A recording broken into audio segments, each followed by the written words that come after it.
Assalamualaikum warahmatullahi wabarakatuh.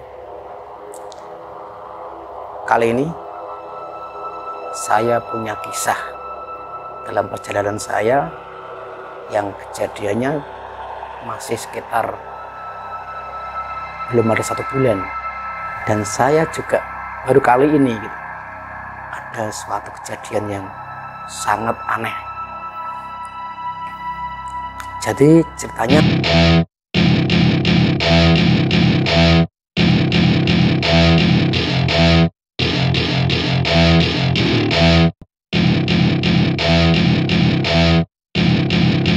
seperti ini.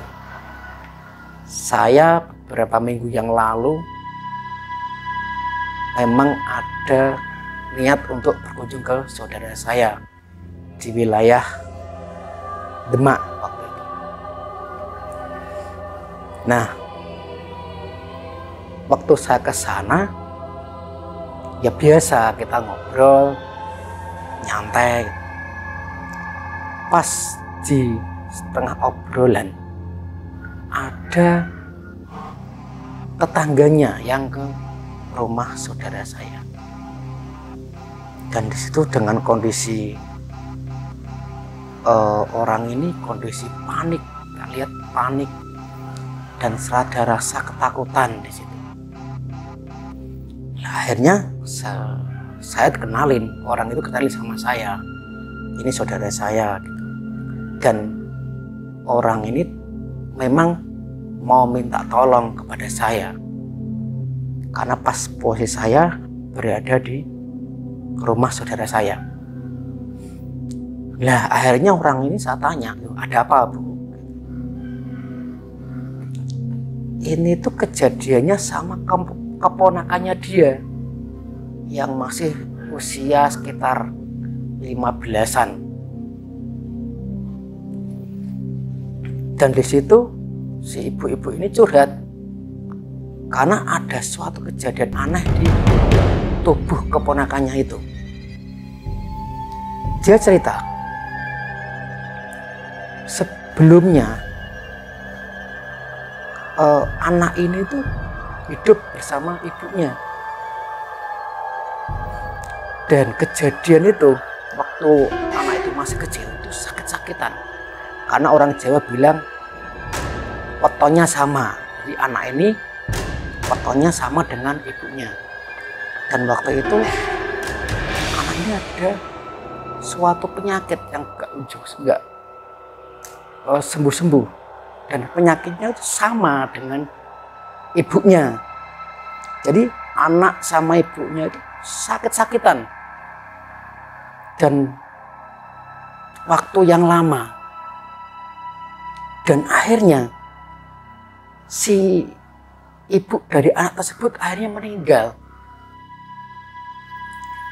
Nah, nasib anak ini sangat kasihan sekali. Dan gak hanya di situ, si anak ini itu selalu kerasukan jin. Dan itu sangat tiba-tiba, sangat tiba-tiba. Dia waktu sekolah, waktu main, waktu nyanyi, tahu-tahu kerasukan. Dan itu berulang-ulang terus.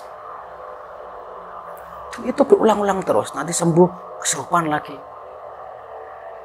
Nah, disitulah saya tanya kepada ibu-ibu itu, apa yang terjadi sama keponakannya sebelumnya. Jadi keponakannya ini setelah ibunya meninggal, keponakan ini diikhtiarkan ke seorang kiai atau pengasuh pondok di salah satu desa situ.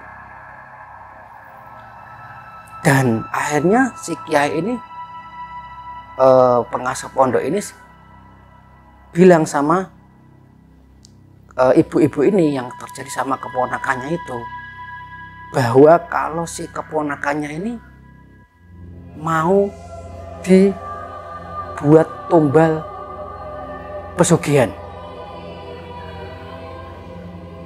Nah, tumbal pesugihan sangat-sangat waktu itu saya juga sempat ngeri banget gitu. Dan orang yang nolong ini itu pengennya melindungi si anak ini biar gak menjadi tumbal pesugihan. Dan anak ini akhirnya gak tahu kenapa, ritualnya apa, si seorang pengasuh pondok itu bilang kalau anak ini mau dikasih kekuatan, dikasih penjaga.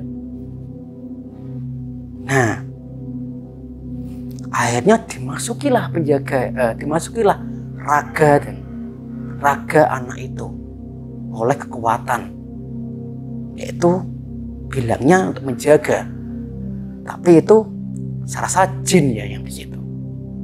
Tidak tahu niat bapak pengasuh pondok ini tujuannya apa, tapi saya yakin itu ada jin yang dimasukkan ke raga anak itu. Dan apa yang terjadi? Nah, disitulah akhirnya anak ini sering kesurupan oleh jin yang menjaga dirinya. Bahkan dia sering nyebut namanya. Dia ngaku bahwa kalau dia ini bukan dia, nama dia, bahkan nama jin itu kalau kesurupan. Dan saya dikasih tahu nama jinnya, namanya Asto. Jadi waktu anak ini kesurupan, itu ngakunya namanya Asto. Lah itu berlanjut terus. Si buliknya anak ini yang ibu-ibu tadi bingung.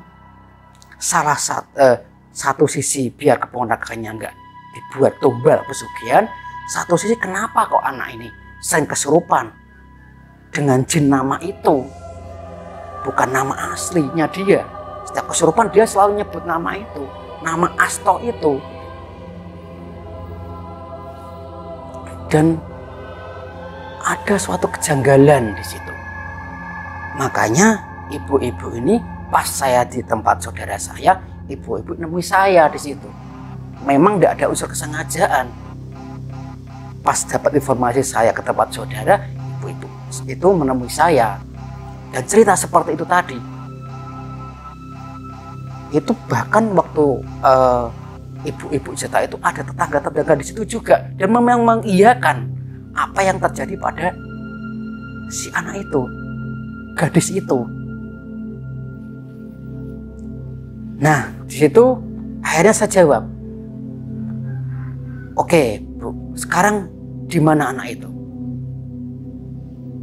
Karena jaraknya nggak terlalu jauh dengan saudara saya. Nah, akhirnya anak itu dibawa ke rumah saudara saya dan ketemu saya. Dan memang masih banyak tetangga di situ. Dan apa yang terjadi? Anak itu masih kondisi kesurupan waktu saya di situ. Dan waktu tak ajak jabat tangan pun dia mengaku, kamu siapa? Dia bilang, aku Asto. Bukan, kamu bukan Asto. Saya sebut nama si gadis itu. Dia masih ngiyasain Asto. Sambil macam-macam, ngomong macam-macam. Karena kondisi kesurupan. Bahkan salah satu tetangga itu bilang, "Mas, kasihan orang ini, anak ini.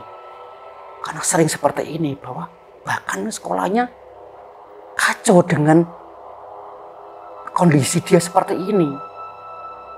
Terus saya tanya, "Terus Pak Yainya gimana, Bu? Atau orang yang ngasih perlindungan, yang bilangnya penjaga, yang bilang punya pondok itu?" Ya bilangnya seperti itu buat jaga. Biar anak ini biar nggak jadi tumbal oleh seorang. Dalam arti tumbal untuk kekayaan. Saya tuh nggak habis pikir. Ada kejadian seperti ini di zaman sekarang ini. Melakukan sesuatu dengan ada ada korban di situ. Dan ada yang menyebutkan seorang pangasuh pondok bilang seperti itu. Nah, akhirnya anak itu ketemu saya, dan memang saya waktu jabat tangan, dia ngaku bahwa dia itu enggak, nama anak gadis itu dia ngaku Asto. Kamu siapa? Asto. Tanya lagi, kamu siapa? Asto. Masihnya yang namanya Asto. Saya bilang, kamu enggak Asto. Kamu ini, saya sebut nama gadis itu, masih enggak mau. Akhirnya di situ saya berdoa sama Allah, saya ruqyah gadis itu. Dan setelah saya ruqyah, saya obati, alhamdulillah sadar. Dalam proses pengobatan, saya bilang,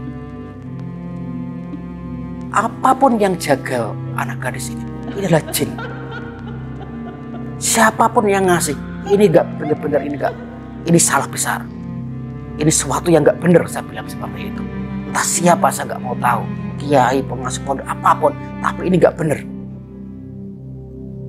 Untuk melindungi, tapi dengan minta perlindungan selain Allah, dengan mengasih, dalam arti apa ya, ada dampingan makhluk yang nama jin, dan itu efeknya apapun itu, niatnya apapun itu efek di raga dan hati pikiran anak itu. Nah, sadar, saya tanya, kamu siapa? Dia ngaku, saya nyebut, dia nyebut nama aslinya dia.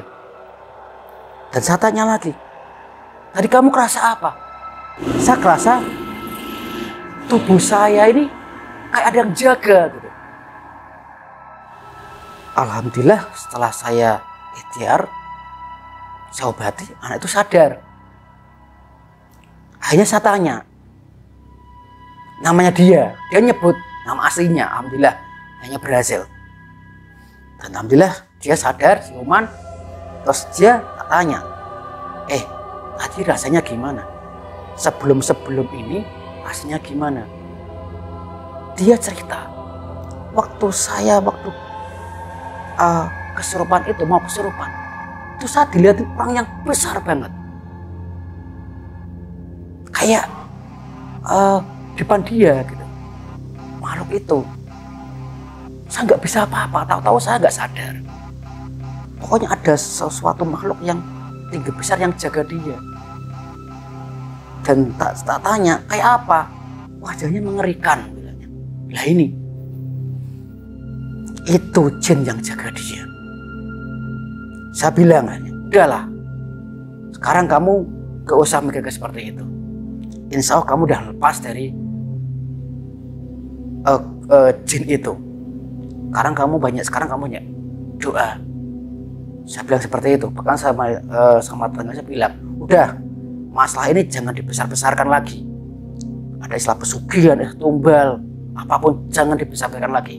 Kan takut saya nanti itu menjadikan suatu cerita, menjadikan suatu gejolak di tetangga-tetangganya. Dan akhirnya bagaimana bocah pengaruh di kejiwaan anak tersebut. Makanya saya bilang sama saudara, sama tetangga, udah, ini gadis ini udah selesai, udah, insya Allah udah aman dari gangguan jin yang jaga dia. Bahkan saya bilang, silakan ngomong sama orang yang ngasih itu. Saya bilang, udah, bisa buang semua. Anak ini benar-benar sudah steril oleh makhluk-makhluk seperti itu. Dan insya Allah saya jamin waktu itu, insya Allah nggak ada tumbal-tumbal yang ingin mengorbankan dia. Gadis ini, anak ini benar-benar asli jiwa raganya anak ini. Dan alhamdulillah tetangga-tetangga dan saudaranya menyadari. Dan waktu itu saya sempat ngobrol-ngobrol sama anak itu, dan si gadis itu juga sudah nyantai biasa gitu. Nah, disitulah masih banyak fenomena-fenomena yang sangat tidak masuk akal, berbau mistik seperti itu. Jadi cerita saya ini benar-benar nyata dan terjadi. Dalam cerita ini, perjalanan saya yang saya ceritakan tadi bisa diambil kesimpulan bahwa apapun tujuannya, tapi dengan sarana-sarana yang gak baik, itu tetap berdosa. Dan efeknya mengganggu orang yang dikasih makhluk seperti itu untuk menjaganya. Bagaimanapun juga, Allah adalah penjaga satu-satunya.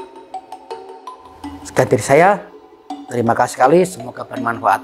Assalamualaikum warahmatullahi wabarakatuh.